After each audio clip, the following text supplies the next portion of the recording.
அனைவருக்கும் வணக்கம். இன்றைக்கி நம்ம 8ஆம் வகுப்பு தமிழில் இயல் 5 குழலினிது யாழினிது அப்படின்ற தலைப்பில் தான் பார்க்க போகிறோம். ஓகேங்களா? கற்றல் நோக்கங்கள். இலக்கியங்களில் இடம்பெற்றுள்ள இசை பற்றிய செய்திகளை அறிந்து போற்றுதல், சங்ககால தமிழரின் பண்பாடு பற்றிய கருத்துக்களை உணர்தல், கைவினை கலைகளின் சிறப்புகளை அறிந்து அவற்றை வளர்த்தல், பழந்தமிழர் பயன்படுத்திய இசைக்கருவிகளின் நுட்பங்களை புரிந்து கொள்ளுதல், தொகைநிலை தொகாநிலை தொடர்களின் வகைகளை அறிந்து பயன்படுத்துதல். திருக்கேதாரம். ஓகேங்களா? ஸோ இந்த தலைப்பில் தான் நம்ம இன்றைக்கி ஒரு தேவார பாடல் ஒன்று பார்க்க போகிறோம். உயிர்கள் அனைத்தையும் இசைவிப்பது இசை. இது மனிதர்களின் உள்ளத்தை கொள்ளை கொள்ளும் ஆற்றலுடையது. இசைக்கருவிகளின் ஓசையோடு பாடல் இணையும் பொழுது அது செவிகளுக்கு மட்டுமன்றி சிந்தைக்கும் விருந்தாகிறது. தமிழ் இசை பாடப்படும் இனிய சூழலை விளக்கும் தேவார பாடல் ஒன்றை அறிவோம். பண்ணின் தமிழிசை பாடலின் பழவை முடிவு அதிர, கண்ணின் ஒளி கனகச்சினை வைரம் அவை சொரிய, மண்ணின்றன மத வேழங்கள் மணி வாரிக்கொண்டு எரியற்கின் என்று இசை முரலும் திருக்கேதாரம் எண்ணீரே. சுந்தரர் அவர்கள் பாடிய பாடல். சொல்லும் பொருளும்.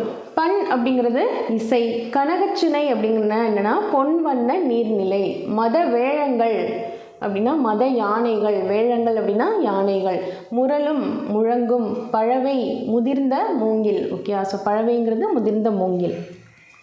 பாடலின் பொருள்: பண்ணோடு சேர்ந்த இனிய தமிழ் பாடல்களை பாடும்போது அதற்கு ஏற்றவாறு முதிர்ந்த மூங்கில்களால் ஆகிய புல்லாங்குழலும் முழவும் இணைந்து ஒலிக்கும். கண்களுக்கு இனிய குளிர்ச்சி தரும் ஒளியை உடைய பொன்வண்ண நீர்நிலைகள் வைரங்களை போன்ற நீர்த்திவளைகளை வாரி இறைக்கும். நிலத்தின் மீது நின்று கொண்டிருக்கும் மத யானைகள் மணிகளை வாரி வாரி வீசும். இவற்றால் இடையராது எழும் கின் என்னும் ஒலியானது இசையாக முழங்கும். இத்தகைய சிறப்புகள் உடைய நகரம் கேதாரம் ஆகும். திருக்கேதாரம், அந்த திருக்கேதாரம்ங்கிற ஒரு புண்ணிய ஸ்தலத்துடைய சிறப்புகளை தான் சொல்கிறாங்க.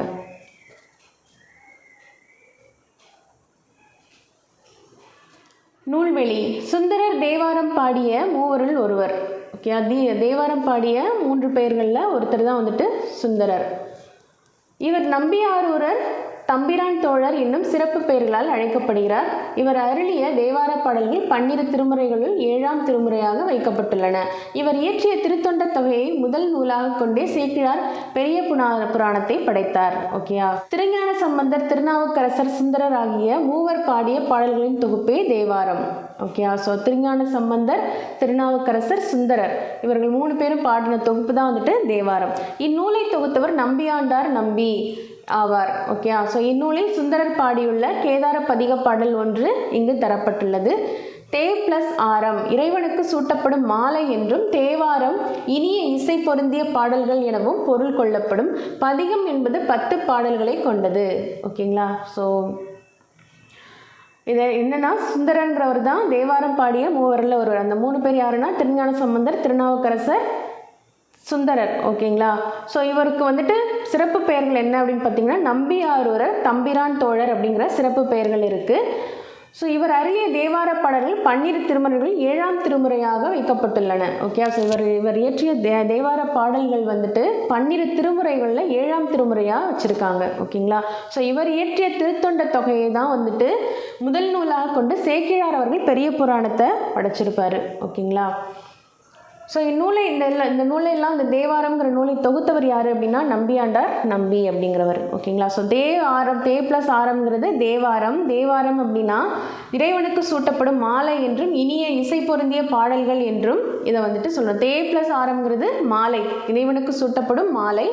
தே பிளஸ் வாரம் அப்படின்னா இனிய இசை பொருந்திய பாடல்கள் அப்படின்னும் பொருள் கொண்டு இதை எடுத்துக்கலாம்னு சொல்கிறாங்க. பதிகம்ங்கிறது 10 பாடல்களை கொண்டது அப்படின்னு சொல்கிறாங்க.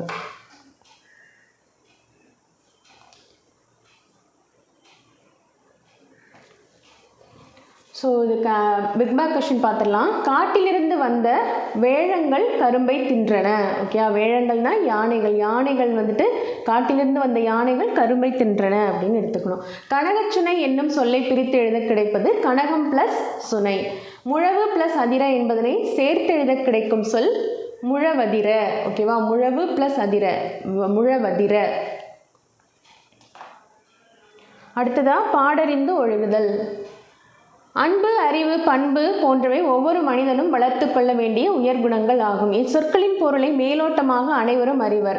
ஆனால் அவை ஒவ்வொன்றுக்கும் நுட்பமான பொருள் உண்டு. இதனை விளக்கும் கலித்தொகை பாடல் ஒன்றை அறிவோம். ஓகே, அடுத்ததாக கலித்தொகை பாடல். ஆற்றுதல் என்பது ஒன்று அளந்தவர்க்கு உதவுதல். போற்றுதல் என்பது புணர்ந்தாரை பிரியாமை. பண்பு எனப்படுவது பாடறிந்து ஒழுகுதல். அன்பு எனப்படுவது தன்கிளை சேராமை. அறிவு எனப்படுவது பேதையார் சொல் நோன்றல். செறிவு எனப்படுவது கூறியது மறாமை. நிறை எனப்படுவது மறைபிறர் அறியாமை. முறை எனப்படுவது கண் ஓடாது உயிர் ஒவ்வல். பொறை எனப்படுவது போற்றாரை பொறுத்தல். நல்லந்துவனார் அவர்கள் எழுதிய கலித்தொகை பாடல் தான் இது. ஓகேங்களா? சொல்லும் பொருளும். அளந்தவர் அப்படின்னா வறியவர். செராமை அப்படின்னா வெறுக்காமை. நோன்றல் பொறுத்தல். போற்றார் பகைவர். கிளை உறவினர். பேதையார் அறிவற்றவர். மறாமை மறவாமை. பொறை பொறுமை. ஓகேங்களா? ஸோ பொறுமை, பொறுத்து கொள்ளுதல். பொறைங்கிறது பொறுமை. அடுத்ததா பாடலின் பொருள். இல்வாழ்வு என்பது வறியவர்களுக்கு உதவி செய்தல். பாதுகாத்தல் என்பது அன்புடையோரை பிரியாது வாழ்தல். பண்பு எனப்படுவது சான்றோர் காட்டிய வழியில் நடத்தல். அன்பு எனப்படுவது உறவினர்களோடு வெறுப்பின்றி வாழ்தல்.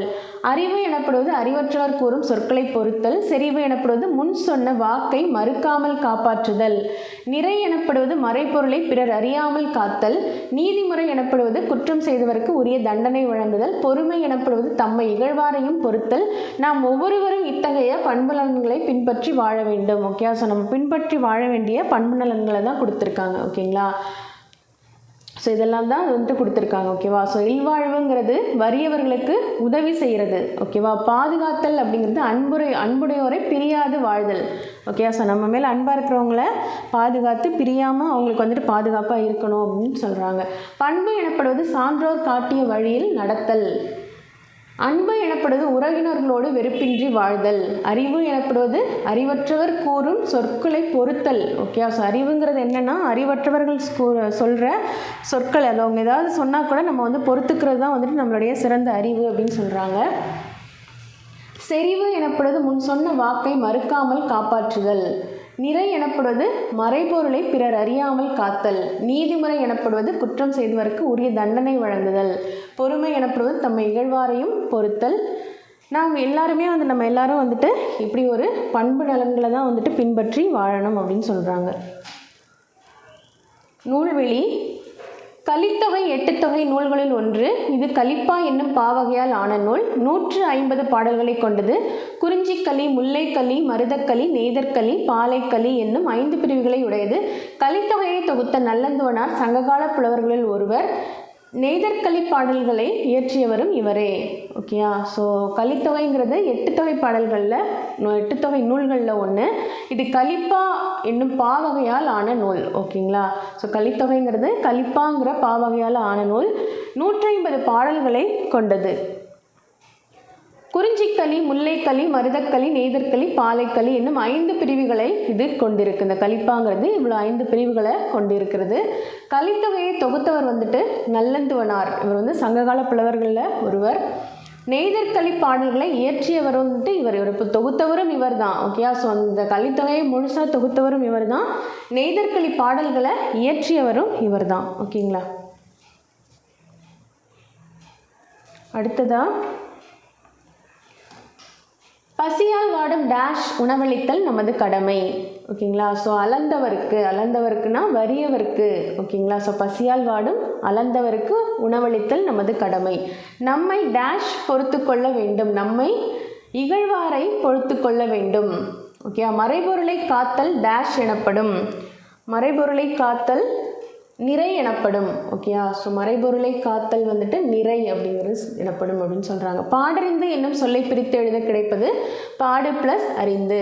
முறை ப்ளஸ் எனப்படுவது என்பதனை சேர்த்தெழுத கிடைக்கும் சொல் முறை எனப்படுவது. நாட்டுப்புற கைவினை கலைகள். ஓகேங்களா? ஸோ நாட்டுப்புற கைவினை கலைகள் கண்ணுக்கும் கருத்துக்கும் மகிழ்ச்சி அளித்து நற்பண்புகளை வளர்ப்பது கலைகளின் இயல்பாகும். மேலும் அவை தொன்மையான பண்பாட்டு கூறுகளையும் எடுத்து காட்டுகின்றன. அன்றாட பண்பாட்டுக்காக அழகிய பொருள்களை தொழில்முறையில் உருவாக்கும் கலையை கைவினை கலை எனலாம். அக்கலையை பற்றி அறிவோம். கைவினை கலைகளை பற்றி தான் இப்போது நம்ம தெரிஞ்சுக்க போகிறோம். ஸோ இது வந்துட்டு ஒரு உரையாடல் மாதிரி தான் இருக்குது. ஸோ இது அப்படியே படிக்கிறேன். முக்கியமான இடத்துல முக்கியமான வந்திருக்கிறது மட்டும் வந்துட்டு நான் உங்களுக்கு எக்ஸ்பிளைன் பண்ணுறேன். ஓகேங்களா? ஸோ கல்லூரி மாணவி மலர்விழி அவர்களே தம்பி அமுதன், நண்பர்கள் சையது, சாலமன் ஆகியோர் கைவினைப் பொருள்கள் கண்காட்சி அரங்குக்குள் நுழைகின்றனர். அமுதன்: அடேயப்பா, எத்தனை அரங்குகள், எவ்வளவு அழகான பொருள்கள்! எல்லாவற்றையும் ஓடி ஓடி பார்க்க வேண்டும் என்று தோன்றுகிறது. அவசரம் வேண்டாம், ஒவ்வொன்றாக பார்க்கலாம். இதோ இந்த மண்பாண்ட அரங்கை முதலில் பார்ப்போம். உலகின் பழமையான கலைகளில் ஒன்றாகிய மண்பாண்ட கலை அரங்கு உங்களை வரவேற்கிறது அப்படின்னு சொல்லிட்டு பொறுப்பாளர் வந்துட்டு கூறுறாரு. அடுத்ததான், என்ன உலகின் பழமையான கலைகளில் ஒன்றா? ஆமாம், மிகவும் பழமையான கைவினை கலைகளில் ஒன்று மண்பாண்ட கலை. சிந்து சமவெளி அகழாய்வில் பானை ஓடுகள் கிடைத்துள்ளன என்பதை படித்திருப்பீர்களே. தமிழ்நாட்டில் ஆதிச்சநல்லூரில் முதுமக்கள் தாழிகள் கிடைத்துள்ளன. நாகை மாவட்டம் செம்பியன்கண்டியூரில் கலையழகு மிகுந்த மண்கலங்கள் கண்டுபிடிக்கப்பட்டன. மதுரைக்கு அருகில் உள்ள கீழடியில் ஏராளமான சுடுமண் பொருள்கள் கிடைத்துள்ளன. இவையெல்லாம் தமிழருக்கும் மண்பாண்ட கலைக்கும் உள்ள தொடர்பை காட்டும் சான்றுகள் ஆகும். ஓகேவா? ஸோ இது வந்து இந்த கைவினை கலைகளில் வந்துட்டு மண்பாண்ட கலை தான் வந்துட்டு ரொம்ப பழமையானது அப்படின்னு சொல்கிறாங்க. சிந்து சமவெளி அகழாய்வில் பானை ஓடுகள் கிடைத்திருக்கு அப்படிங்கிறது நமக்கு தெரியும் இல்லையா? ஸோ பானை ஓடுகள் இதெல்லாம் வந்துட்டு கிடைச்சிருக்கு அப்படின்னாலே ஸோ அப்போவே வந்துட்டு இருந்திருக்கு அப்படின்னா இது வந்துட்டு ஒரு பழமையான கலை தான் இல்லையா? தமிழ்நாட்டில் ஆதிச்சநல்லூரில் முதுமக்கள் தாழிகள் வந்துட்டு கிடச்சிருக்கு. ஸோ அதுவும் வந்துட்டு மண்ணால் ஆன ஒரு தாழிகள் தான். அடுத்தது நாகை மாவட்டம் செம்பியன்கண்டியூரில் கலையழகு மிகுந்த மண்கலங்கள் வந்துட்டு கண்டுபிடிக்கப்பட்டிருக்கு. அடுத்ததான் மதுரைக்கு அருகில் இருக்கிற கீழடியில் ஏராளமான சுடுமண் பொருட்கள் வந்து நமக்கு கிடச்சிருக்கு இல்லையா? ஸோ இது எல்லாமே வந்துட்டு தமிழருக்கும் மண்பாண்ட கலைகளுக்கும் உள்ள தொடர்பை வந்துட்டு காட்டுற ஒரு சான்றுகள் தான் அப்படின்னு சொல்கிறாங்க. ஐயா, மண்பாண்டம் என்றால் பானை, சட்டி ஆகியவை தானே? இங்கே பாருங்கள். குடம், தோண்டி, கலயம், கடம், மூடி, உழக்கு, அகல், உண்டியல், அடுப்பு, தொட்டி என்று எத்தனை பொருட்கள் இருக்கின்றன பார்த்தீர்களா? இவைகளெல்லாம் சுத்தமான களிமண்ணால் செய்யப்பட்டவை. குளங்கள், ஆற்றங்கரைகள், வயல்வெளிகள் ஆகிய இடங்களில் இத்தகைய களிமண் கிடைக்கும். ஓகே, ஸோ இது எல்லாமே வந்துட்டு அங்கே வச்சுருக்காங்க, பார்வைக்கு வச்சுருக்காங்க. ஓகேங்களா? ஸோ நல்ல களிமண் கிடைத்தால் உடனே பாண்டங்கள் செய்ய தொடங்கி விடலாம் அல்லவா? அப்படி உடனே செய்துவிட முடியாது. பள்ளம் தோண்டி அதில் களிமண்ணை நிரப்ப வேண்டும். அதில் தண்ணீர் ஊற்றி ஒரு நாள் முழுவதும் ஊற வைக்க வேண்டும். பின்பு அதனுடன் குறிப்பிட்ட அளவில் மெல்லிய மணல், சாம்பல் ஆகியவற்றை கலந்து பக்குவப்படுத்த வேண்டும். இதுதான் பானை செய்யும் சக்கரம். இதனை நாங்கள் திருவை என்போம். திருவையை வேகமாக சுழலச் செய்து அதன் நடுவில் மண்ணை வைத்து கையால் அணைத்து பிடித்து மண்பாண்டங்களை உருவாக்குவோம். உரிய வடிவம் வந்ததும் அடிப்பகுதியில் நூல் அல்லது ஊசியால் அறுத்து எடுத்து காய வைப்போம். ஓகே, ஸோ ஒரு மண்பாண்டம் செய்யணும் அப்படின்னா களிமண் கிடைச்ச உடனே நம்ம அதை வந்துட்டு யூஸ் பண்ணிட முடியாது. அதை ஒரு நாள் ஃபுல்லாக ஒரு குழியில் போட்டு நிரப்பி அதில் சாம்பல், மணல் எல்லாம் கலந்து அதை பக்குவப்படுத்தி அதுக்கப்புறமா தான் அதை வந்துட்டு யூஸ் பண்ண முடியும் அப்படின்னு சொல்கிறாங்க. ஸோ இதை வந்துட்டு திருவை, இந்த சக்கரத்தை வந்துட்டு திருவை அப்படின்னு சொல்கிறாங்க. ஓகேவா? ஸோ இதை வந்துட்டு மண்பாண்டங்கள் இதை கையை வச்சு தான் செய்கிறாங்க. ஸோ உரிய வடிவம் வந்ததுக்கப்புறமா அது நூல் அல்லது ஊசியால் வந்துட்டு அறுத்து அதை எடுத்து காய வைக்கிறோம் அப்படின்னு சொல்கிறாரு. அங்கிருக்கும் உதவியாளர் சக்கரத்தை பயன்படுத்தி மண்பானை செய்து காட்டுகிறார். பானை செய்தலை பானை வனைதல் என்று சொல்வது மரபு. வனையப்பட்ட பானைகள் ஓரளவு காய்ந்ததும் தட்டுப்பலகை கொண்டு தட்டி பானையின் அடிப்பகுதியில் இருக்கும் ஓட்டையை மூடி பானையை முழுமையாக்குவோம். பிறகு உருட்டுக்கள் கொண்டு தேய்த்து பானைகளை மெருகேற்றுவோம் அப்படின்னு சொல்கிறாங்க. ஓகே, பானை செய்தல் அப்படிங்கிறதுக்கு இன்னொரு பெயர் பானை வனைதல். ஓகேங்களா? ஸோ எங்கள் ஊரில் பாட்டி மண்பாண்டங்களில் தான் சமையல் செய்வார். மண்பாண்டங்களில் சமைத்தால் உணவு நல்ல சுவையுடன் இருக்கும். மேலும் உடல் நலத்திற்கும் நல்லது. மண்பானையில் வைத்த தண்ணீர் குளிர்ச்சியாக இருக்கும். இப்போது மண்பாண்டங்களின் பயன்பாடு குறைந்து வருகிறது. ஆனால் இன்னும் திருவிழாக்களிலும் சமய சடங்குகளிலும் மண்பானைகளே பயன்பட்டு வருவது சற்று ஆறுதல் அளிக்கிறது. இந்த மண்பாண்ட கலையின் இன்னொரு வளர்ச்சி நிலை தான் சுடுமண் சிற்பக்கலை. ஓகேயா? ஸோ இது வந்துட்டு நாளுக்கு நாள் வந்துட்டு குறைஞ்சிட்டே போகுது. இப்போ யாரும் மண்பானைகள் பயன்படுத்துறது இல்லை அப்படின்னு சொல்லி வருத்தமாக சொல்கிறாரு. ஸோ இந்த மண்பாண்ட கலையுடைய இன்னொரு வளர்ச்சி நிலை தான் வந்துட்டு சுடுமண் சிற்பக்கலை அப்படின்னு சொல்கிறாங்க. ஸோ அது என்னன்னு பார்க்கலாம். டெரகோட்டா என்று ஆங்கிலத்தில் சொல்வார்களே, அதுதானே? ஆம், அதுவே தான். அந்த அரங்கின் அடுத்த பகுதி வாருங்கள், அவற்றை பார்க்கலாம். அடுத்த பகுதிக்கு செல்கின்றனர். அங்கு அழகான சுடுமண் சிற்பங்கள் பார்வைக்கு வைக்கப்பட்டுள்ளன. அடடா, எவ்வளவு சிற்பங்கள்!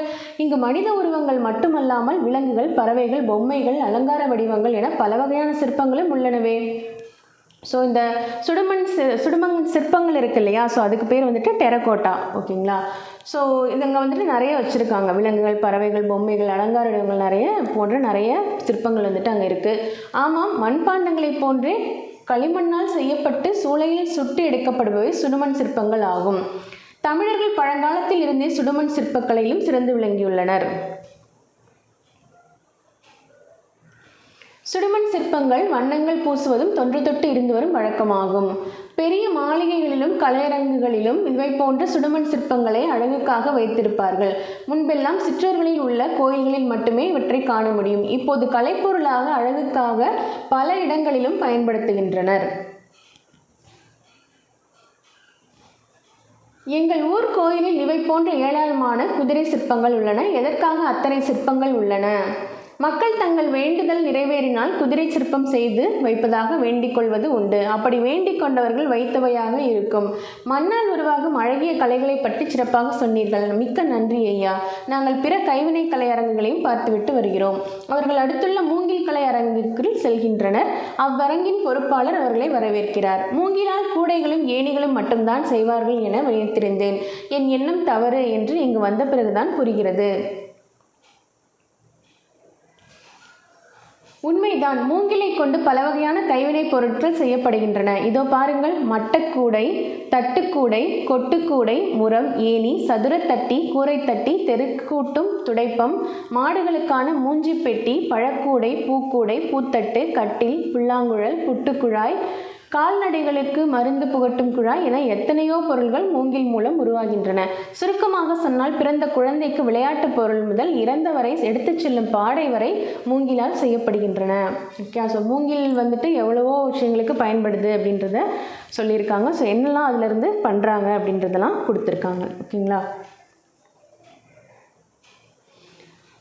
முன்பெல்லாம் திருமணத்தின் போது துணிகள், பழங்கள், பலகாரங்கள் முதலியவற்றை வைத்துக் கொடுப்பதற்கு சீர்கூடைகளை பயன்படுத்துவார்கள் என்று கேள்விப்பட்டிருக்கிறேன். ஆமாம், அது மட்டுமல்லாமல் கடவுள் வழிபாட்டின் போது வெற்றிலை, பாக்கு, பூ, பழம் ஆகியவற்றை முரத்தில் வைத்து படைக்கும் வழக்கமும் சில பகுதிகளில் இருந்தது.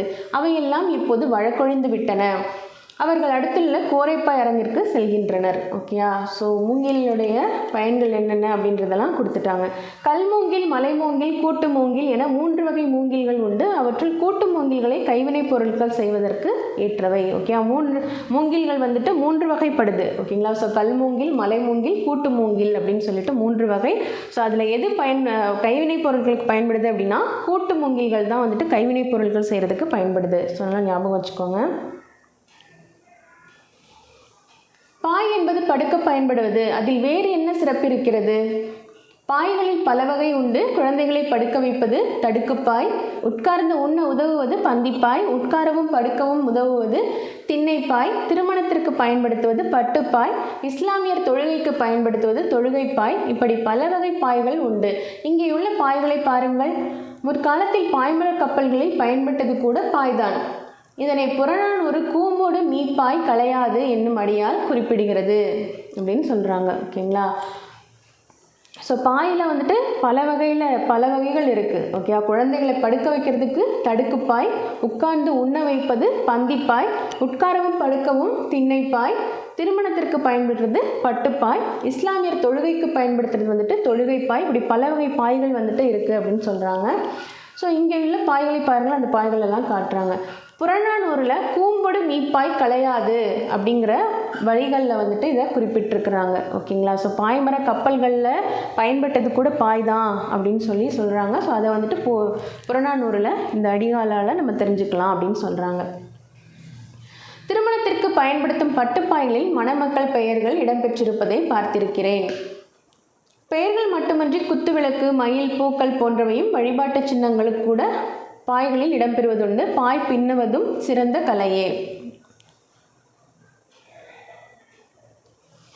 அடுத்து பனையோலை அரங்கிற்கு செல்கின்றனர். தம்பிகளே, பனையோலை என்றதும் உங்களுக்கு என்ன நினைவுக்கு வருகிறது?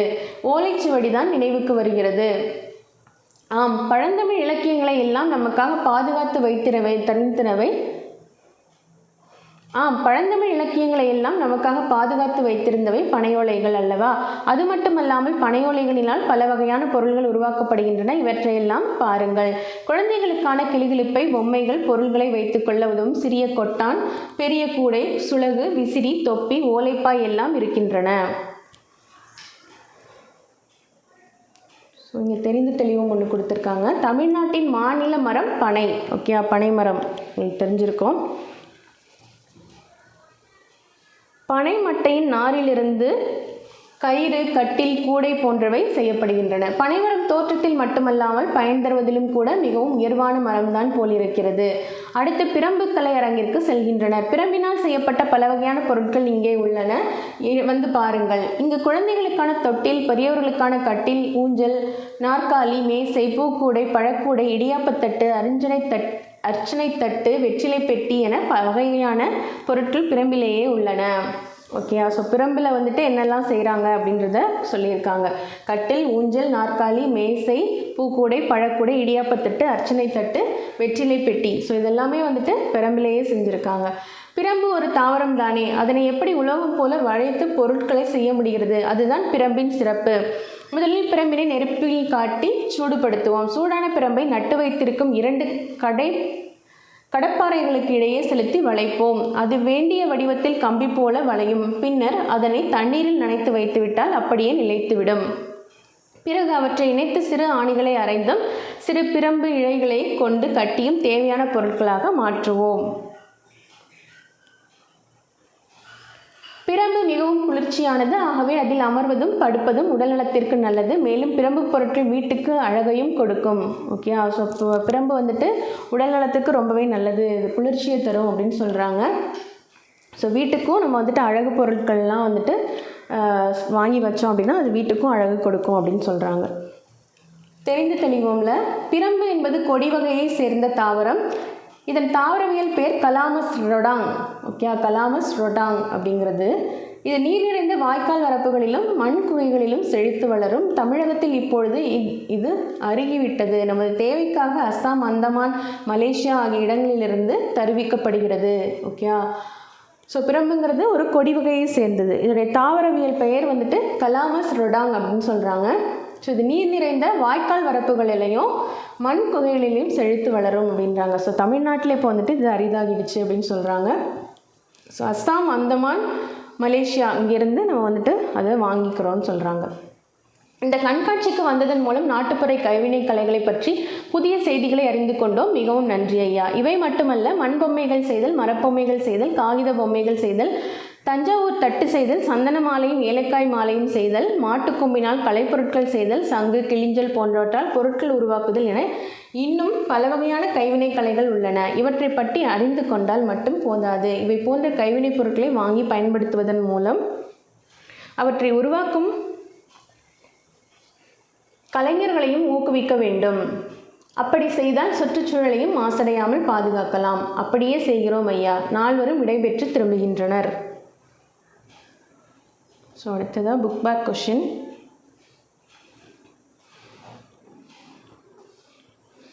பழந்தமிழ் இலக்கியங்களை பாதுகாத்து வைத்தவை எது அப்படின்னு கேட்குறாங்க. பனையோலைகள். ஓகே, பழந்தமிழ் இலக்கியங்களை நமக்காக பாதுகாத்து வைத்தது எது அப்படின்னா பனையோலைகள் தான். பானை டேஷ் ஒரு சிறந்த கலையாகும். பானை வனைதல் ஒரு சிறந்த கலையாகும். மட்டுமல்ல என்னும் சொல்லை பிரித்து எழுத கிடைப்பது மட்டும் ப்ளஸ் அல்ல. ஓகே, மட்டும் ப்ளஸ் அல்ல. கயிறு ப்ளஸ் கட்டில் என்பதனை சேர்த்து எழுத கிடைக்கும் சொல் கயிற்றுக்கட்டில். கயிற்றுக்கட்டில்.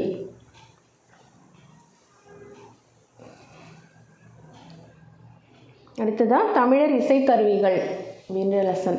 ஒரு சொல்லின் பொருளை அறிய பயன்படுவது அகராதி. ஒரு பொருள் குறித்த அனைத்து விவரங்களையும் அறிந்து கொள்ள பயன்படுவது கலைக்களஞ்சியம் ஆகும். இது பல்துறை அறிவை உள்ளடக்கியதாக அல்லது ஒரு குறிப்பிட்ட துறை அறிவை உள்ளடக்கியதாக அமைந்திருக்கும். கலைக்களஞ்சியத்தில் தகவல்கள் பெரும்பாலும் அகரவரிசையில் துவக்கப்பட்டிருக்கும். இசைத்துறை பற்றிய கலைக்களஞ்சியம் ஒன்றை அறிவோம்.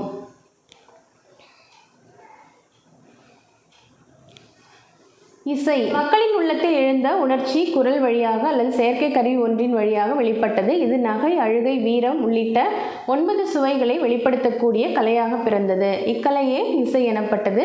குரல் வழி இசை, கருவி வழி இசை என இசையை 2ஆக பிரிப்பர். ஓகே, ஸோ மக்களின் உள்ளத்தில் எழுந்த உணர்ச்சி குரல் வழியாக அல்லது செயற்கை கருவி ஒன்றின் வழியாக வெளிப்பட்டது. ஸோ இது வந்துட்டு மக்களின் உள்ளத்தில் எழுந்த உணர்ச்சி தான் வந்துட்டு இசை அப்படின்னு சொல்கிறாங்க. இது நகை, அழுகை, வீரம் அப்படிங்கிற 9 சுவைகளை வெளிப்படுத்தக்கூடிய ஒரு கலையாக பிறந்தது அப்படின்னு சொல்கிறாங்க. அடுத்ததாக இக்கலையே வந்துட்டு இசை, குரல் வழி இசை, கருவி வழி இசை என இசையை 2ஆக பிரிப்பர். குரல் வழி இசைனா பாடுதல். ஓகே, ஸோ அது வழியாகவும் இசையை நம்ம கேட்கலாம். கருவி வழி இசை, ஸோ கருவிகள் வழி இசை கருவிகள் வழியாகவும் நம்ம இசையை கேட்கலாம். ஸோ 2 வகையாக பிரிக்கிறாங்க. இசை கருவிகள். இசையின் இனிமைக்கு துணை செய்பவை இசைக்கருவிகள் ஆகும். காலத் தேவைகள், சமய சடங்குகள், திருவிழாக்கள் போன்ற பல நிகழ்வுகளின் பொருட்டு பலவிதமான இசைக்கருவிகள் தோன்றி வளர்ச்சி பெற்றன. இசைக்கருவிகள் குரல் இசைக்கு மட்டும் பயன்படுபவை, நாடகத்திற்கு மட்டும் பயன்படுபவை, இரண்டிற்கும் பயன்படுபவை என பலவாறாக தோன்றி கிளைத்தன.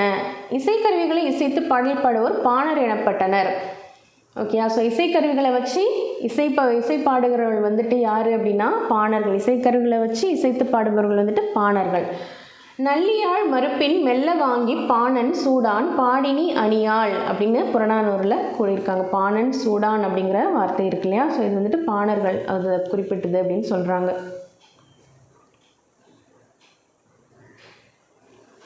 இசைக்கருவிகளின் வகைகள். இசைக்கருவிகள் தோல் கருவி, நரம்பு கருவி, காற்றுக்கருவி, கஞ்சக்கருவி என 4 வகைப்படும். விலங்குகளின் தோலால் மூடப்பட்டு செய்யப்படும் கருவிகள் தோல் கருவிகள் எனப்படும். எடுத்துக்காட்டு முழவு, முரசு. ஓகேயா, ஸோ நரம்பு அல்லது தந்திகளை உடையவை நரம்பு கருவிகள் எனப்படும். யாழ், வீணை. காற்றை பயன்படுத்தி இசைக்கப்படுபவை காற்றுக்கருவிகள் எனப்படும். குழல், சங்கு. ஒன்றோடு ஒன்று மோதி இசைக்கப்படுபவை கஞ்சக்கருவிகள் எனப்படும். சாலரா, சேகண்டி. ஓகேயா, ஸோ இசைக்கருவிகளுடைய வகைகள் வந்துட்டு இவ்வளோ இருக்குன்னு சொல்கிறாங்க. 4 வகைகள் இருக்குது. தோல் கருவி, நரம்பு கருவி, காற்றுக்கருவி, கஞ்சக்கருவி அப்படின்னு சொல்லிட்டு 4 வகைப்படுது. ஸோ இதில் வந்துட்டு தோள்களால், விலங்கின் தோளால் மூடப்பட்டு செய்யப்படும் கருவிகள் வந்துட்டு தோல் கருவிகள். எடுத்துக்காட்டு வந்து முழவு, முரசு. நரம்பு அல்லது தந்திகளை உடையவை வந்துட்டு நரம்பு கருவிகள். இது யாழ், வீணை.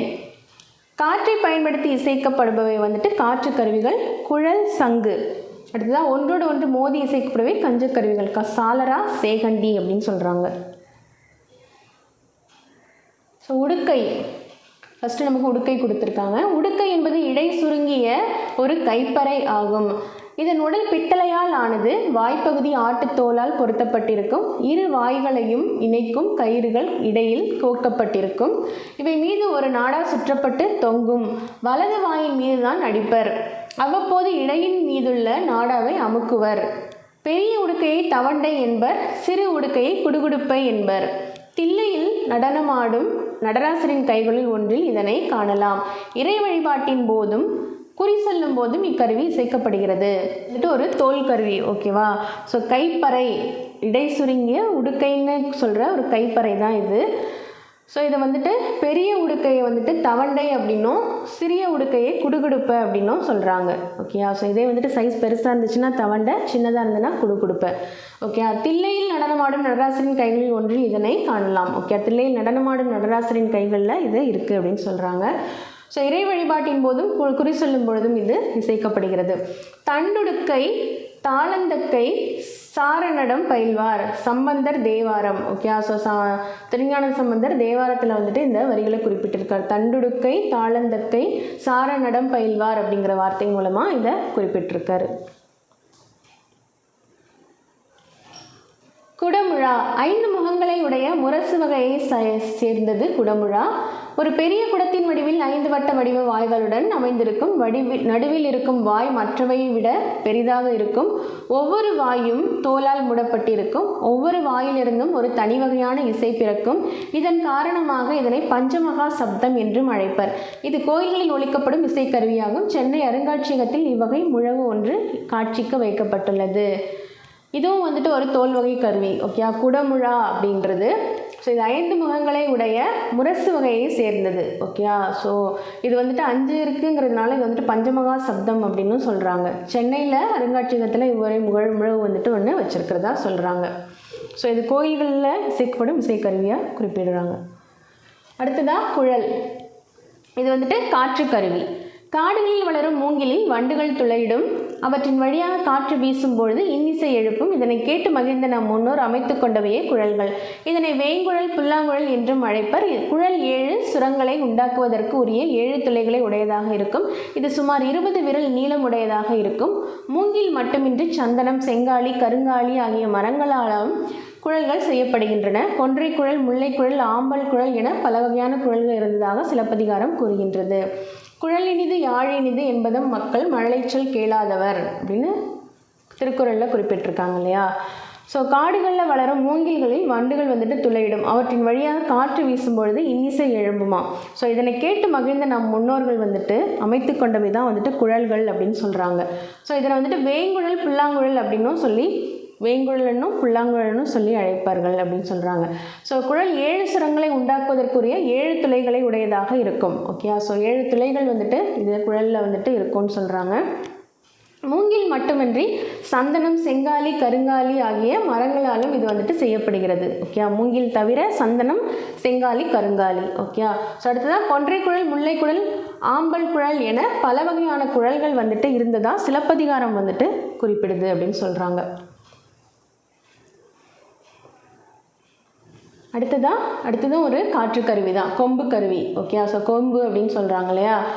ஸோ மனிதர்கள் தொடக்க காலத்தில் இறந்த மாடுகளின் கொம்புகளை பயன்படுத்தி ஒலி எழுப்பினர். அதுவே பிற்காலத்தில் கொம்பு என்னும் இசைக்கருவிக்கு அடிப்படையாயிற்று.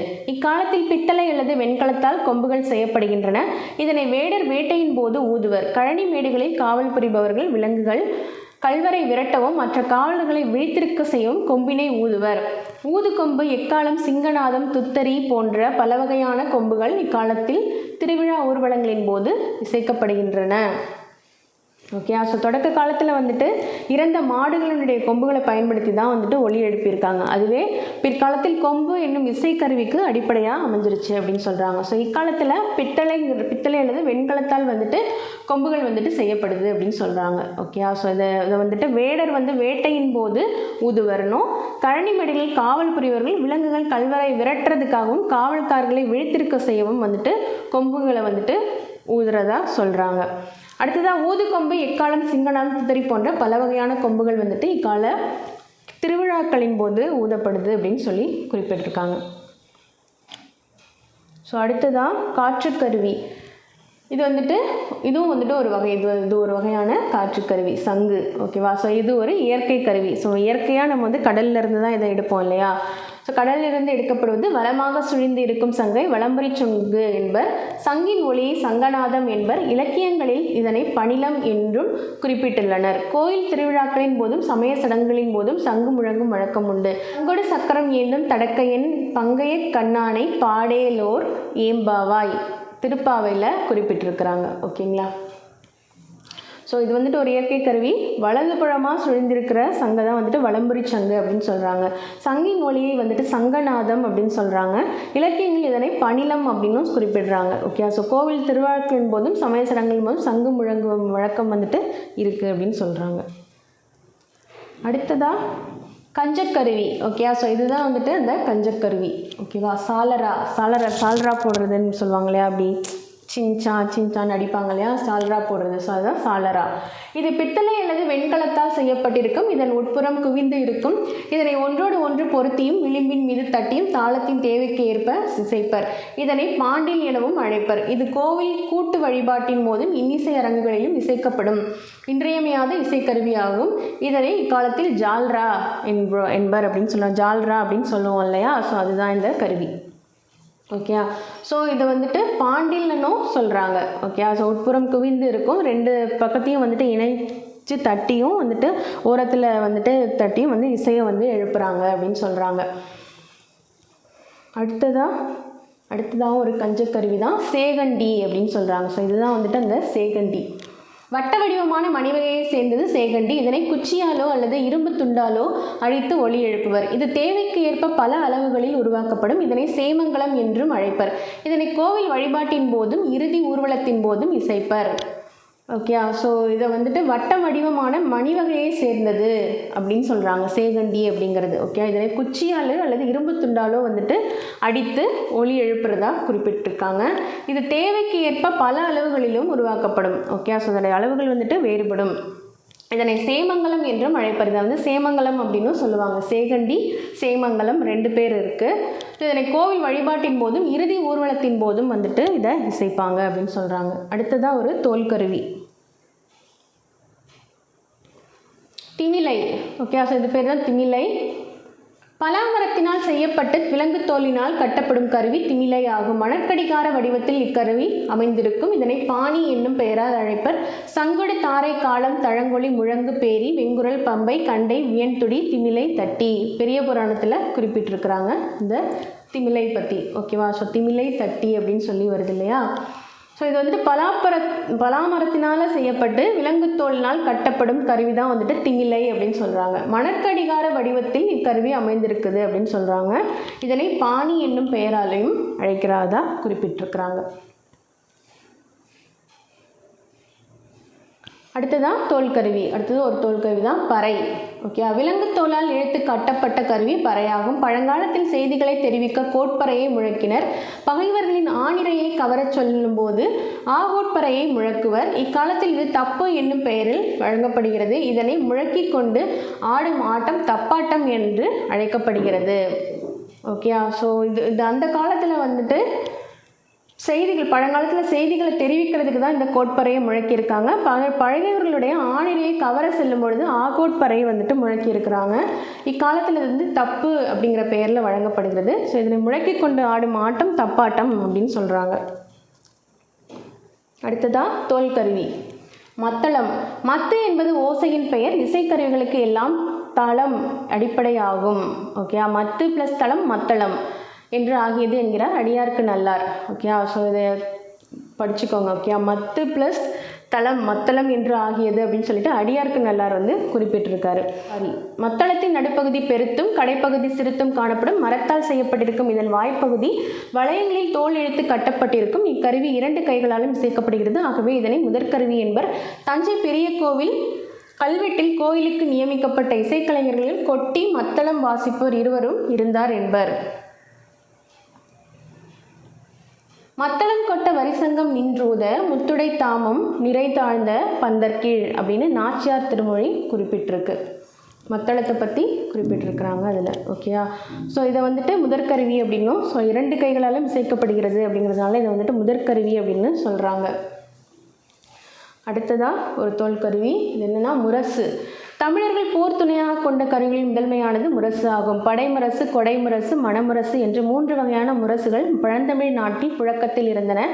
தமிழ் மக்களிடம் 36 வகையான முரசுகள் வழக்கத்தில் இருந்ததாக சிலப்பதிகாரம் குறிப்பிடுகிறது. மாக்கன் முரசம் என்று மதுரை காஞ்சி குறிப்பிடுகிறது.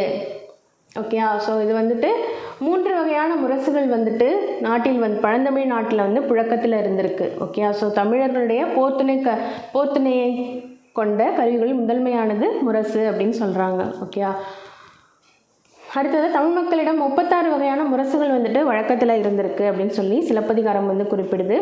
மாக்கன் முரசம் அப்படின்னு சொல்லிட்டு மதுரை காஞ்சியில் குறிப்பிடப்பட்டிருக்கு. ஓகேங்களா. ஸோ முரசு. அடுத்தது முழவு. அடுத்ததான் முழவு. ஒரே முகத்தையுடைய முரசு வகையை சேர்ந்தது முழவு. ஓகே. ஸோ ஒரே முகம் மட்டும்தான் இதில் இருக்குது. பெரிய குடத்தின் வாயில் தோலை இழுத்து கட்டப்பட்ட கருவியாகும். பெரிய குடத்தின் வாயிலில் தோலை இழுத்து கட்டப்பட்ட ஒரு கருவி. இத்தோலின் ஒரு வகை பசை மண்ணை தடவி முழக்குவர். மன்னமை முழவு என்று பொருநராற்று படையில் இடம்பெற்றுள்ளது. ஓகே. மன்னமை முழவு இது பேர். இக்காலத்தில் காலத்தை தெரிவிக்க நாழிகை முழவு, காலை முழவு ஆகியவை பயன்படுத்தப்பட்டன. கலை உணக்கிழந்த முழவு மருள் பெரும்பழம் அப்படின்னு சொல்லிட்டு புறநானூற்றில் குறிப்பிட்டிருக்காங்க. ஓகேங்களா. அடுத்ததா யாழ். ஓகே. ஸோ வேட்டுவர் இறுக கட்டிய தங்கள் வில் நாணில் இருந்து எழும் ஓசையை உணர்ந்தனர். வில்லை போன்ற வளைவு உடையதும் நரம்புகளால் ஆனதும் விரலால் வருடக்கூடியதுமான கருவி ஒன்றை உருவாக்கினார். இதன் அடிப்படையில் உருவான கருவியே யாழ் ஆகும். பேரியாழ், செங்கோட்டியாழ் போன்றவை மிக பழமையானவை.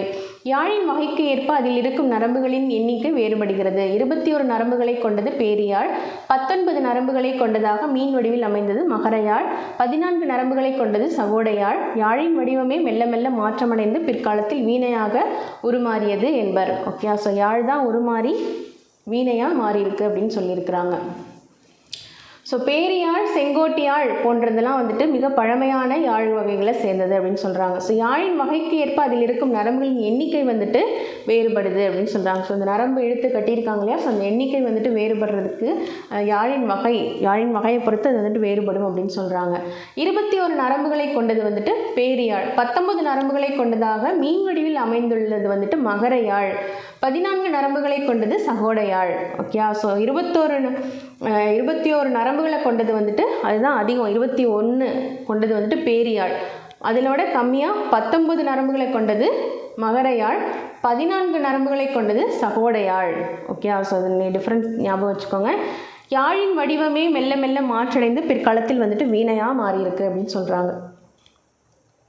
அடுத்ததாக வீணை. யாழ் போன்ற அமைப்பையுடைய நரம்பு கருவி வீணையாகும். இது 7 நரம்புகளை கொண்டது. இடக்கை விரல்களால் நரம்புகளை அமுக்கியும் தேய்த்தும் வலக்கை சுண்டு விரலால் கம்பிகளை மீட்டியும் இசை எழுப்புவர். இவ்வாறு நரம்புகள் மூலம் எழுப்பப்படும் இசையை அதன் குடம், தண்டு முதலிய பாகங்கள் பெருக்கி அனுப்பப்படுகின்றன. பரிவாதினி என்னும் வீணை பல்லவ மன்னன் மகேந்திரவர்மன் காலத்தில் வழக்கத்தில் இருந்ததாக கூறப்படுகிறது. ஓகே, ஸோ இது வந்துட்டு 7 நரம்புகளை கொண்டது. ஓகே, ஸோ இடக்கை விரல்களால் நரம்புகளை அமுக்கியும் தேய்த்தும் வலக்கை சுண்டு விரலால் கம்பிகளை மீட்டியும் வந்துட்டு இசையை வந்து எழுப்புறதா சொல்கிறாங்க. இவ்வாறு நரம்புகள் மூலம் எழுப்பப்படும் இசையை அதன் குடம், தண்டு முதலிய பாகங்கள் பெருக்கி அனுப்புகின்றன. பரிவாதினி என்னும் வீணை பல்லவ மன்னன் மகேந்திரவர்மன் காலத்தில் வழக்கத்தில் இருந்ததாக கூறப்படுகிறது. ஓகே, பரிவாதினிங்கிற வீணை வந்துட்டு பல்லவ மன்னன் மகேந்திரவர்மன் காலத்தில் வந்துட்டு அது இருந்திருக்கு அப்படின்னு சொல்கிறாங்க. ஸோ அடுத்ததான் தொகைநிலை, தொகாநிலை தொடர்கள். ஓர் எழுத்து தனித்து நின்றோ பல எழுத்துக்கள் தொடர்ந்து நின்றோ பொருள் தருவது சொல் என்பதை அறிந்தோம். சொற்கள் பல தொடர்ந்து நின்று பொருள் தருவது சொற்றொடர் அல்லது தொடர் என்பதையும் அறிவோம். பால் பருகினான் வெண்முத்து என்னும் தொடர்களை பாருங்கள். இவை பாலை பருகினான் வெண்மையான முத்து என்னும் பொருள்களை தருகின்றன. முதல் தொடரில் ஐ என்னும் வேற்றுமை உருவும், அடுத்த தொடரில் மை என்னும் விகுதியும் ஆன என்னும் உருவும் மறைந்து நின்று பொருள் உணர்த்துகின்றன. ஓகே, ஸோ ஒரு எழுத்து தனித்து நின்றோ பல எழுத்துக்கள் தொடர்ந்து நின்றோ பொருள் தருவது அப்படின்றது சொல் அப்படின்னு நமக்கு தெரியும் இல்லையா. சொற்கள் தொடர்ந்து நின்று பொருள் தருவது சொற்றொடர் அல்லது தொடர் என்பதையும் நம்ம அறிவோம். ஓகேயா, ஸோ இந்த பால் பருகினான் வெண்முத்து இந்த தொடரில் வந்துட்டு பாலை பருகினான் அப்படின்னு சொல்லாமல் பால் பருகினான். ஓகே, ஸோ ரெண்டுமே மீனிங்ஃபுல். நமக்கு பால் பருகினான் அப்படின்னு சொல்லும் பொழுதே பாலை பருகினான்ங்கிற இந்த ஐ இருக்கு இல்லையா, முதல் தொடரில் ஐங்கிற வேற்றுமை உருவு வந்துட்டு அடுத்த தொடரில் வந்துட்டு வெண்மை முத்து, வெண்மையான முத்து அப்படிங்கிறதுல வெண்மை என்னும் விகுதியும் ஆனங்கிற உருவும் வந்துட்டு இதில் மறைஞ்சு நின்று பொருள் தருது அப்படின்னு சொல்கிறாங்க. ஓகேங்களா, ஸோ இவ்வாறு இரு சொற்களுக்கு இடையில் வேற்றுமை உருபுகளோ வினை பண்பு முதலியவற்றின் உருபுகளோ தொக்கினா மறைந்து வருமானால் அதனை தொகைநிலை தொடர்கள் என்பர். ஓகே, ஸோ மறைந்து வருது அப்படின்னா அது தொகைநிலை தொடர்கள். ஓகே, ஸோ இப்போ ஐ ஆன மை அப்புறம் ஐ ஆன தொன்மையான அப்படின்றது வந்துச்சு இல்லைங்களா. ஸோ வெண்மையான அப்படின்னு வருது இல்லையா. ஸோ முதல் தொடரில் ஐங்கிற வேற்றுமை உருவும், இரண்டாவதுல வெண்மை விகுதியும் ஆனங்கிற உருவும் வந்துட்டு மறைஞ்சு நின்று வருது இல்லையா. ஸோ இதுதான் வந்துட்டு நம்ம என்னன்னு சொல்கிறோம், தொகைநிலை தொடர். இந்த மாதிரி மறைஞ்சு வருது அப்படின்னா அதுதான் வந்துட்டு தொகைநிலை தொடர் அப்படின்னு சொல்கிறாங்க. ஓகே, இந்த தொகைநிலை தொடர்கள் வந்துட்டு 6 வகைப்படுது. வேற்றுமை தொகை, வினைத்தொகை, பண்பு தொகை, உவமை தொகை, ஊமை தொகை, அன்மொழி தொகை என 6 வகைப்படும். ஓகே, ஸோ இலக்கணம் வந்துட்டு நம்ம ஜஸ்ட் இது அப்படியே நம்ம ஸ்கிப் பண்ணிட்டு போகிற மாதிரி இருக்குது அப்படிங்கிறதுக்காக தான் நான் வந்துட்டு இப்போது 8th வந்து இலக்கணம் வந்துட்டு உங்களுக்கு கண்டினியூ பண்ணிகிட்ருக்கேன். ஸோ இது செப்பரேட்டாக இன்னொரு கிளாஸும் வந்துட்டு இலக்கணத்துக்கு தனியாக செப்பரேட் கிளாஸஸும் இருக்குது. So 6th, 7th, 8th, 9th, 10th இதில் தனியாக வந்துட்டு ஒவ்வொரு இலக்கணம் ஒவ்வொரு கிளாஸாக நம்ம வந்துட்டு பார்க்கலாம். ஜஸ்ட் ஒரு ஓவர்லைன் மாதிரி பார்த்துக்கோங்க. ஓகேங்களா, ஸோ இப்போ ஃபஸ்ட்டு இந்த ஸ்கிப் பண்ணிவிட்டு போக வேணாம் அப்படிங்கிறதுக்காக நான் வந்துட்டு ஒரு ஓவர்வியூ மாதிரி நான் உங்களுக்கு கொடுக்குறேன். அடுத்ததாக வேற்றுமை தொகை. திருக்குறள் படித்தால். இத்தொடர் திருக்குறளை படித்தால் என விரிந்து நின்று பொருள் தருகிறது. இரு சொற்களுக்கும் இடையில் ஐ என்னும் இரண்டாம் வேற்றுமை உருவு மறைந்து வந்துள்ளது. இவ்வாறு இரு சொற்களுக்கு இடையில் வேற்றுமை உருவு மறைந்து வந்து பொருள் தந்தால் அதனை வேற்றுமை தொகை என்பர். ஓகேயா?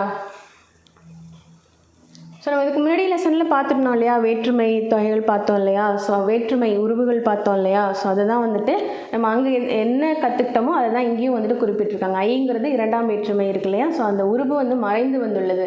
திருக்குறளை படித்தால் அப்படின்றது ஐ வந்து மறைஞ்சு வருது. ஓகேங்களா? ஸோ இந்த மாதிரி இரு சொற்களுக்கு இடையில் வேற்றுமை உருவு மறைந்து வந்து பொருள் தந்தால் அதனை வந்துட்டு வேற்றுமை தொகை. மறைந்து வர்ற உருவுகள் வந்து மறைஞ்சு வருது அப்படின்னா அதை தான் வந்துட்டு நம்ம தொகை, வேற்றுமை தொகை அப்படின்னு சொல்கிறோம் இல்லையா. ஸோ அதான் சொல்லியிருக்காங்க.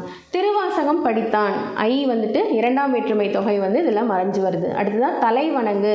தலையால் வணங்குறது தான் வந்துட்டு தலை வணங்கு அப்படின்னு சொல்கிறாங்க இல்லையா. ஸோ இதில் ஆள்ங்கிற மூன்றாம் வேற்றுமை தொகை மறைந்திருக்கு. சிதம்பரம் சென்றான். சிதம்பரத்திற்கு சென்றான் அப்படின்னு சொல்லாமல் சிதம்பரம் சென்றான் அப்படின்னு சொல்கிறதுனால கூங்கிற நான்காம் வேற்றுமை தொகை இந்த தொடரில் மறைஞ்சு வருது. மலை வீழ் அருவி. மலையின் மீது வீழ்கின்ற அருவி. ஓகே, ஸோ மலையின் மீது வீழ்கின்ற அருவி அப்படிங்கிறது மலை வீழ் அருவி அப்படின்னு குறிப்பிட்டிருக்காங்க. ஸோ அப்படின்னு வரதுனால இது ஐந்தாம் வேற்றுமை தொகை. கம்பரது பாடல். ஓகே, ஸோ அதுங்கிற ஆறாம் வேற்றுமை தொகை இதை உள்ள மறைஞ்சிருக்கு. கம்பரது பாடல், கம்பருடைய பாடல் வருது இல்லையா, ஸோ அது மறைஞ்சிருக்கிறதுனால இது ஆறாம் வேற்றுமை தொகை. மலை குகை. மலைக்கண், மலையின் கண் உள்ள குகை. ஓகே, கண் அப்படின்னு பார்த்தோம் இல்லையா, ஊரின் கண் மழை பெய்தது. இரவின் கண் அப்படின்னு சொல்லிட்டு பார்த்தோம் இல்லையா. ஸோ இரவின் கண் அப்படின்னு சொல்லி பார்த்தோம். ஊரின் கண், ஊரில் அதாவது ஊரில் அந்த இரவின் பொழுது ஊரில் அப்படின்ற மாதிரி பார்த்தோம் இல்லையா. ஸோ அதுதான் வந்துட்டு கண். மலையின் கண் குகை, மலையில் இருக்கிற குகை அப்படின்னு சொல்கிறது தான் கண்ணுங்கிற ஏழாம் வேற்றுமை தொகை இதில் மறைஞ்சு வருது. ஓகேங்களா? அடுத்ததா உருவும் பயனும் உடன் தொக்க தொகை. பணப்பை. இது பணத்தை கொண்ட பை என விரிந்து பொருள் தருகிறது. பணம், பை என்னும் இரு சொற்களுக்கு இடையில் ஐ என்னும் வேற்றுமை உருவும் கொண்ட என்னும் சொல்லும் உருவின் பயன் மறைந்து வந்துள்ளன. ஓகேயா? ஸோ இது வந்து பணப்பை. ஓகே, பணத்தை கொண்ட பை என விரிந்து பொருள் தருகிறது. பணப்பை அப்படின்னாலே பணத்தை கொண்ட பை, பணப்பைனாலே பணத்தை கொண்ட பை அப்படின்னு நமக்கு புரிஞ்சிடும் இல்லையா. ஸோ பணம், பை என்னும் இரு சொற்களுக்கு இடையில் ஐங்கிற வேற்றுமை உருவும் கொண்டங்கிற சொல்லும் வந்துட்டு உருந்திருக்கு, மறைஞ்சிருக்கு அப்படின்னு சொல்கிறாங்க. ஐ பணத்தை கொண்ட, ஐங்கிற வேற்றுமை உருவு, கொண்டங்கிற சொல்லும் மறைந்து வந்துள்ளன.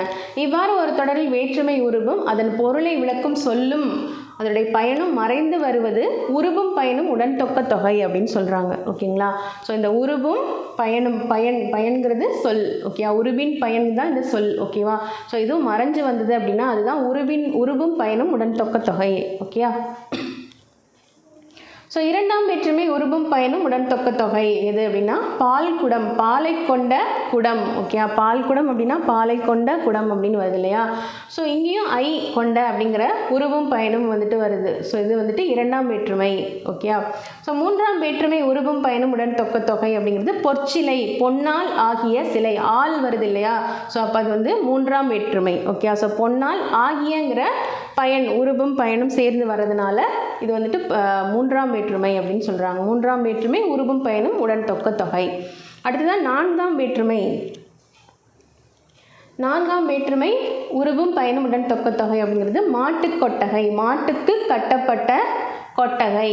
ஓகே, ஸோ கூ வருது இல்லையா, மாட்டுக்கு கட்டப்பட்ட கொட்டகை தான் மாட்டு கொட்டகை.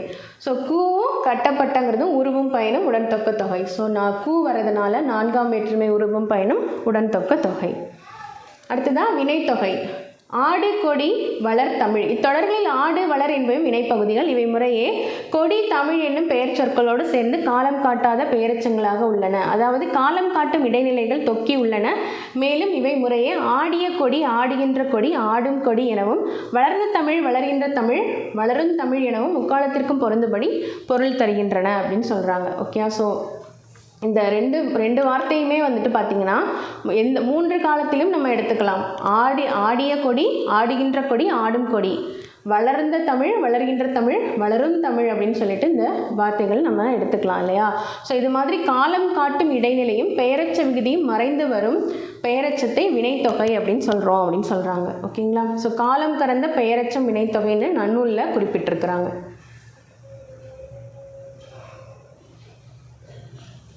அடுத்ததான் பண்புத்தொகை. வெண்ணிலவு, கருங்குவளை.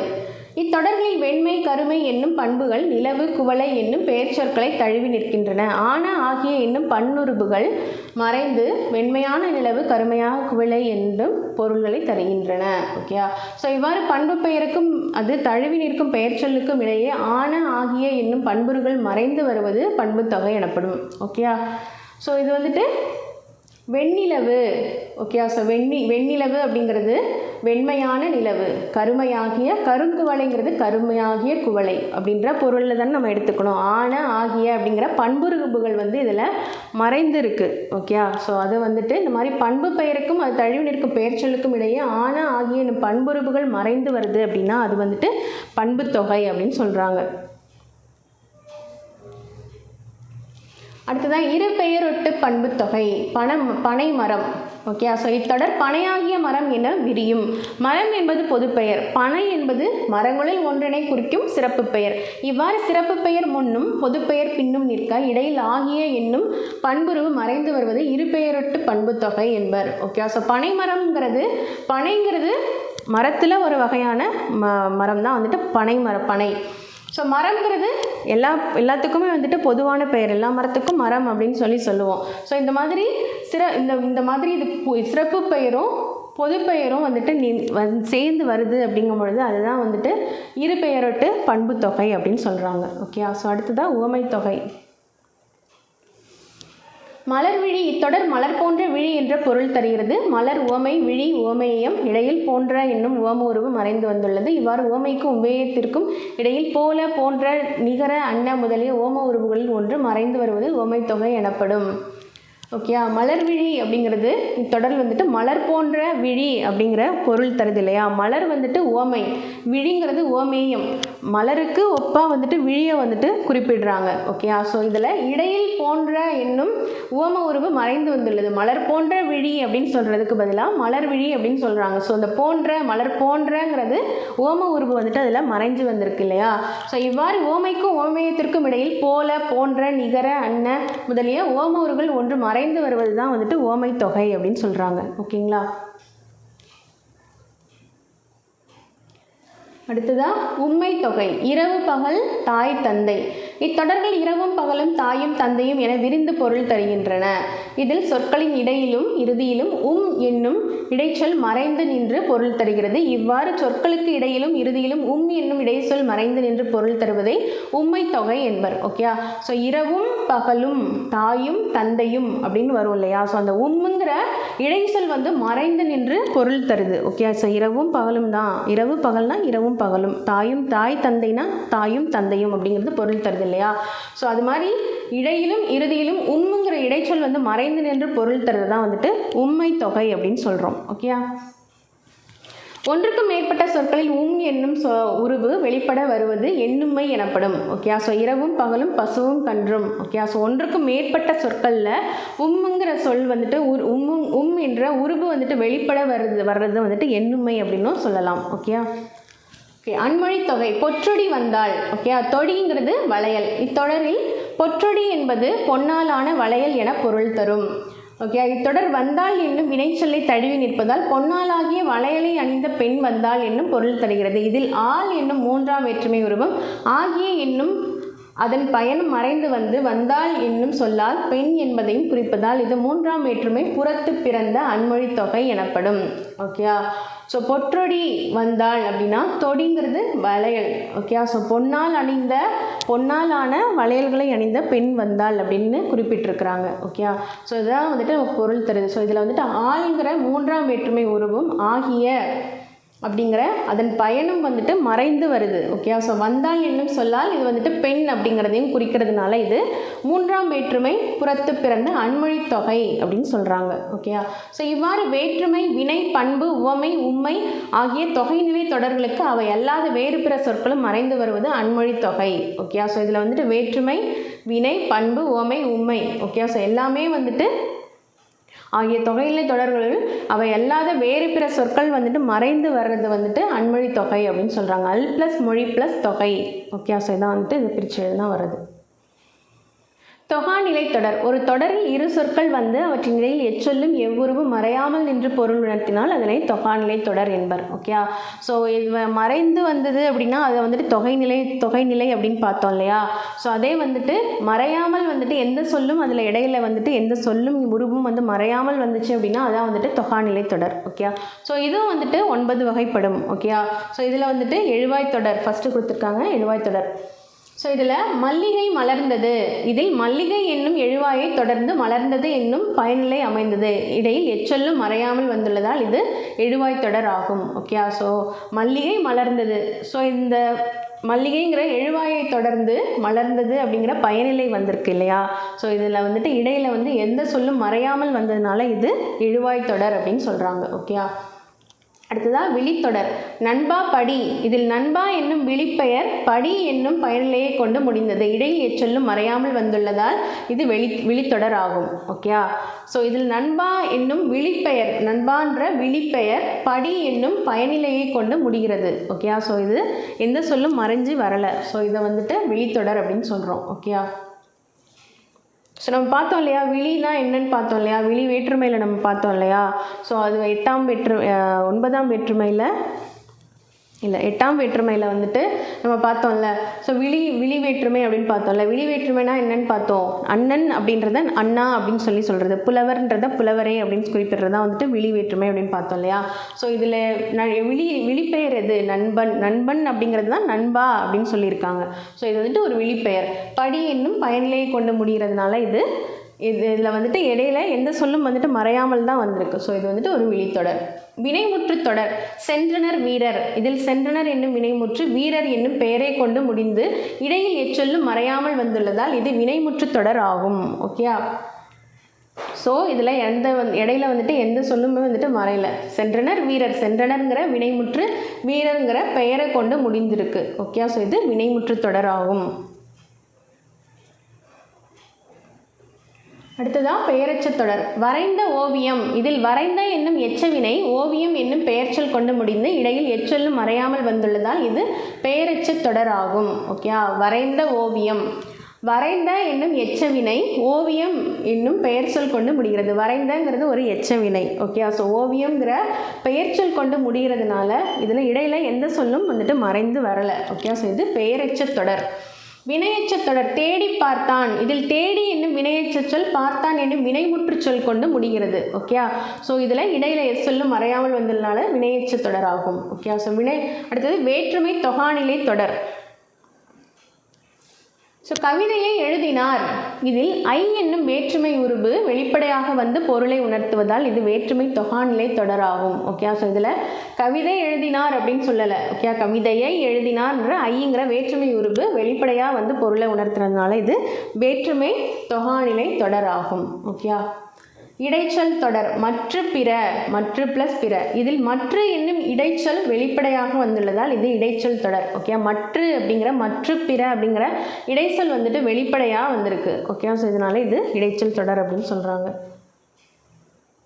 அடுத்ததாக உரிச்சொல் தொடர். சாலவும் நன்று, இதில் சால என்னும் உரிச்சொல் வெளிப்படையாக வந்துள்ளது, இதில் உரிச்சொல் தொடராகும், இது உரிச்சொல் தொடராகும். ஓகே, ஸோ சாலவும் நன்று, சால என்னும் உரிச்சொல் வெளிப்படையாக வந்திருக்கு அப்படிங்கிறதுனால இது உரிச்சொல் தொடர் அப்படின்னு சொல்கிறாங்க. ஓகே, அடுக்கு தொடர். நன்று நன்று நன்று, இதில் ஒரே சொல் பலமுறை அடுக்கி வந்தால் இது அடுக்கு தொடர் ஆகும்.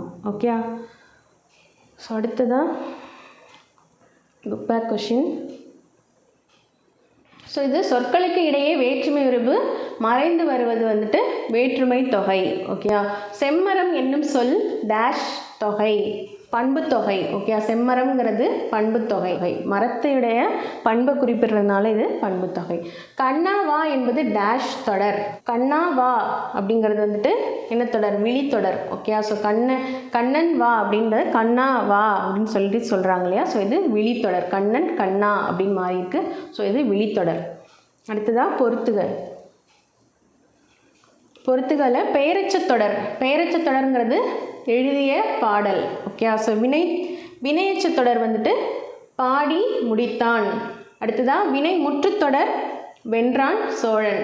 எழுவாய் தொடர் கார்குழலி படித்தாள். ஓகே, ஸோ விழித்தொடர் என்ன அப்படின்னா புலவரே வருக, புலவர் புலவரே வருக, புலவர்ன்றது புலவரே மாறி இருக்கு. ஸோ விழித்தொடர் புலவரே வருக அப்படின்றது. ஓகேங்களா? அடுத்ததாக கலைச்சொல் அறிவோம். இது கைவினை பொருட்கள் கிராஃப்ட்ஸ். புல்லாங்குழல்ங்கிறது ஃப்ளூட்டு, முரசு ட்ரம், கூடை முடைதல் பேஸ்கெட்ரி, பின்னுதல் நைட்டிங், கொம்பு ஹார்ன், கைவினைஞர் ஆர்டிசன், சடங்கு அப்படிங்கிறது ரைட்டு. ஓகேயா? அடுத்ததாக திருக்குறள். ஓகேயா? திரிந்து வினையாடல், செய்வானை நாடி வினை நாடி காலத்தோடு எய்த உணர்ந்து செயல். செயலாற்றும் திறன் உடையவரையும் செய்ய வேண்டிய செயலையும் செய்வதற்குரிய காலத்தையும் ஆராய்ந்து அச்செயலை நிறைவேற்ற வேண்டும். ஓகேயா? ஸோ செயலாற்றும் திறன் உடையவரையும் செய்ய வேண்டிய செயல், செயலாற்றும் திறன் உடையவர், செய்ய வேண்டிய செயல், செய்வதற்குரிய காலம். ஓகேயா? ஸோ இது மூணையும் ஆராய்ந்து தான் வந்துட்டு ஒரு செயலை வந்துட்டு நிறைவேற்றணும் அப்படின்னு சொல்கிறாங்க. ஓகே? ஸோ செயலாற்றும் திறன் இல்லாதவர்களை நம்ம வச்சு ஒரு வேலையை செய்ய முடியாது. அதே மாதிரி செய்ய வேண்டிய செயல் என்னங்கிறது தெரியாமையும் நம்ம ஒரு வேலையை செய்ய முடியாது. ஸோ அதுக்கான நேரம் காலம் வந்துட்டு சரியான முறையில் இருக்கணும். ஓகே? ஸோ அப்போ தான் அந்த வேலையை செய்ய முடியும். ஸோ இது மூணுமே வந்துட்டு ஆராய்ந்து பார்த்து தான் வந்துட்டு ஒரு செயலை வந்துட்டு நிறைவேற்ற வேண்டும் அப்படின்னு சொல்கிறாங்க. அடுத்ததான் இதனால் இவன் முடிக்கும் என்று ஆய்ந்து அதனை அவன்கண் விடல். இச்செயலை இந்த வகையால் இவர் செய்து முடிப்பார் என்று ஆராய்ந்து அச்செயலை அவரிடம் ஒப்படைக்க வேண்டும். ஓகே? ஸோ ஒரு செயலை வந்துட்டு இவர் செஞ்சு முடிப்பாரா இல்லையா அப்படின்னு சொல்லி ஆராய்ந்து பார்த்து தான் ஒரு செயலை வந்துட்டு ஒருத்தர்கிட்ட ஒப்படைக்கணும். அவரால் செய்ய முடியாது அப்படிங்கும் பொழுது அவர்கிட்ட ஒப்படைச்சி எந்த பிரயோஜனமும் கிடையாது. அது நம்ம இந்த செயல் வந்து நமக்கு வெற்றிகரமாக முடியாது இல்லையா? ஸோ அதுதான் குறிப்பிடுறாங்க. அடுத்ததான் செங்கோன்மை. ஓர்ந்து கண் நோடாது இறைபுரிந்து யார் மாட்டும் தேர்ந்து செய்வதே முறை. எதையும் நன்கு ஆராய்ந்து ஒரு பக்கம் சாயாது நடுவு நிலையில் நின்று நடத்துவதே சிறந்த ஆட்சியாகும். ஓகேயா? ஸோ எதையுமே வந்துட்டு நல்லா ஆராய்ந்து பார்த்து ஒரு பக்கமாக சாய்ந்து இருக்காமல், ஓகே, ஒரு பக்கமாக இல்லாமல் ஒருத்தருக்கே சப்போர்ட் பண்ணாமல், ஒரு சைடில் உள்ளவங்களுக்கே சப்போர்ட் பண்ணாமல் ரெண்டு பக்கமும் இருந்து நடுநிலைமை வகித்து நம்ம வந்துட்டு நின்று நடத்துவதே வந்துட்டு சிறந்த ஆட்சி அப்படின்னு சொல்கிறாங்க. ஓகே? ஸோ இறை காக்கும் வையகம் எல்லாம் அவனை முறை காக்கும் முட்டாச்செயின். உலகத்து உயிர்களை எல்லாம் அரசர் காப்பாற்றுவார், அவரது குற்றமற்ற ஆட்சி காப்பாற்றும். ஓகே? ஸோ உலகத்து உயிர்களை எல்லாம் வந்துட்டு அரசர் காப்பாற்றுவார், அவரது குற்றமற்ற ஆட்சி வந்துட்டு காப்பாற்றும் அப்படின்னு சொல்கிறாங்க. அடுத்ததான் வெறுவந்த செய்யாமை. தக்காங்கு நாடி தலை செல்லா வண்ணத்தால் ஒத்தாங்கு ஒருப்பது வேந்து. ஒருவர் செய்த குற்றத்தை முறையாக ஆராய்ந்து அவர் மீண்டும் குற்றம் செய்யாதவாறு தண்டிப்பது அரசனின் கடமையாகும். ஓகே? ஸோ ஒருவர் செய்த குற்றத்தை வந்துட்டு முறையாக ஆராயணும். அவர் செஞ்சிருக்காரா இல்லையா அப்படிங்கிறத முறையாக ஆராய்ந்து அவர் மீண்டும் குற்றம் செய்யாதவாறு அந்த அவர் கொடுக்குற தண்டனை வந்துட்டு மீண்டும் அவர் அந்த குற்றத்தை செய்யக்கூடாது. அந்தளவுக்கு அவர் தண்டிக்கிறது தான் வந்துட்டு ஒரு அரசனுடைய கடமை அப்படின்னு சொல்கிறாங்க. இறைக்கடியன் என்று உரைக்கும் இன்னாச்சல் வேந்தன் உரைக்கடுகி ஒல்லை கெடும். நம் அரசர் கடுமையானவர் என்று குடிமக்களால் தூற்றப்படும் கொடுஞ்சொல்லை உடைய அரசர் தன் வாழ்நாள் குறைந்து விரைவில் அழிவார். ஓகே? ஸோ நம் அரசர் கடுமையானவர் என்று குடிமக்களால் தூற்றப்படும் கொடுஞ்சொல்லை உடைய அரசர். ஓகே? ஸோ குடிமக்கள் வந்து நம்ம அரசர் வந்து நல்லவர் அப்படின்னு சொல்லணும். அப்படி இல்லாமல் அவர் வந்துட்டு கடுமையானவர் அப்படின்னு சொல்லி திட்டுறாங்க, கொடுஞ்சொல் சொல்லி திட்டுறாங்க, தூற்றுறதுன்னா திட்டுறாங்க அப்படின்னா அவருடைய வாழ்நாள், இந்த அரசருடைய வாழ்நாள் குறைந்து விரைவில் வந்துட்டு அழிஞ்சிடுவார் அப்படின்னு சொல்கிறாங்க. ஓகே? ஸோ அவர் வந்துட்டு ரொம்ப நாள் இருக்க மாட்டார் அப்படின்னு சொல்லி குறிப்பிடுறாங்க. அடுத்ததான் சொல்வன்மை. கேட்டார் பிணிக்கும் தகையவாய் கேளாரும் வேட்ப மொழிவதாம் சொல். கேட்பவரை தன் வயப்படுத்துவதும் கேளாதவரை கேட்க தூண்டுவதும் சிறந்த சொல்லாற்றலின் இயல்பாகும். ஓகேயா? ஸோ கேட்பவரை தன்வயப்படுத்துவதும் கேளாதவரை கேட்க தூண்டுவதும் சிறந்த சொல்லாற்றலின் இயல்பாகும். ஓகேயா? ஸோ இப்போ நம்ம வந்துட்டு ஒரு சொல்லாற்றல் அப்படின்னா என்ன அப்படின்னா கேட்குறாங்க இல்லையா? ஸோ அவங்கள வந்துட்டு தன் வசப்படுத்திக்கிறது. ஓகே? ஸோ அந்தளவுக்கு நம்மளுடைய சொல்லாற்றல் வந்து சிறந்து இருக்கணும் அப்படின்னு சொல்கிறாங்க. ஸோ கேட்காம இருக்காங்க, நம்மளுடைய பேச்சை வந்து கேட்காம ஒருத்தர் இருக்காங்க அப்படின்னா அவங்கள கேட்க தூண்டணும். ஸோ அதுதான் வந்துட்டு சிறந்த சொல்லாற்றல் அப்படின்னு சொல்கிறாங்க. சொல்லுக சொல்லை பிரிது ஓர் சொல் அச்சொல்லை வெல்லும் சொல் இன்மை அறிந்து. நாம் சொல்லும் சொல்லை வேறு சொல்லால் வெல்ல இயலாதவாறு சிறந்த சொற்களை தேர்ந்தெடுத்து பேச வேண்டும். ஓகே? நம்ம சொல்லும் சொல்லை வந்துட்டு வேறு சொல்லால் வெல்ல இயலாதவாறு, வேற யாரும் அந்த வேற ஒரு சொல்ல சொல்லி நம்மளுடைய சொற்களை வந்து வென்றுவிடக்கூடாது. அந்தளவுக்கு நம்ம வந்துட்டு சிறந்த சொற்களை தேர்ந்தெடுத்து பேசணும் அப்படின்னு சொல்கிறாங்க. அவையறிதல். அவையறிந்து ஆராய்ந்து சொல்லுக சொல்லின் தொகையறிந்த தூய்மையவர். சொல்வளமும் நற்பண்பும் உடையவர்கள் தாம் பேசும் அவையின் தகுதியறிந்து பேசுதல் வேண்டும். ஸோ சொல்வளமும் நற்பண்பும் உடையவர்கள் தாம் பேசும் அவையின் தகுதி அறிந்து பேசணும். சொல்வளமும் நற்பண்பும் உடையவர்கள் வந்துட்டு நம்ம எந்த அவையில் பேச போகிறோங்கிற அவையினுடைய தகுதியை தெரிஞ்சுக்கிட்டு அதுக்கப்புறமா பேசணும் அப்படின்னு சொல்கிறாங்க. கற்று அறிந்தார் கல்வி விளங்கும் கசடர சொல் தெரிதல் வல்லார் அகத்து. சொற்களை ஆராயும் அறிஞர் நிறைந்த அவையில் பேசும்போது தான் பல நூல்களை கற்றவரின் கல்வி பெருமையடையும். ஓகே, சொற்களை ஆராயும் அறிஞர் நிறைந்த அவையில் பேசும்போது தான் பல நூல்களுடைய கற்றவர்களுடைய கல்வி வந்துட்டு பெருமையடையும் அப்படின்னு சொல்கிறாங்க. ஓகே,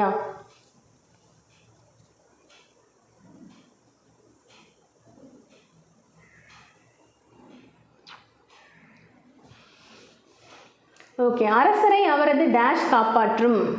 அவருடைய குற்றமற்ற ஆட்சி வந்துட்டு காப்பாற்றும். சொல்வளமும் நற்பண்பும் உடையவர்கள் தாம் பேசும் டேஷ் அறிந்து பேச வேண்டும். அவையின் தகுதி அறிந்து பேச வேண்டும். கண்ணோடாது என்னும் சொல்லை பிரித்து எழுத கிடைப்பது கண் ப்ளஸ் ஓடாது. கண் ஓடாது. ஓகே, கண்ணோடாது கண் ப்ளஸ் ஓடாது. கசடர என்னும் சொல்லை பிரித்து எழுத கிடைப்பது கசடு ப்ளஸ் அற. ஸோ கசடு ப்ளஸ் அறங்கிறது தான் கசடர. என்று ப்ளஸ் ஆய்ந்து என்பதனை சேர்த்து எழுத கிடைக்கும் சொல் என்றாய்ந்து. ஓகே, ஸோ என்றாய்ந்து அப்படிங்கிறது தான் ஆன்சர்.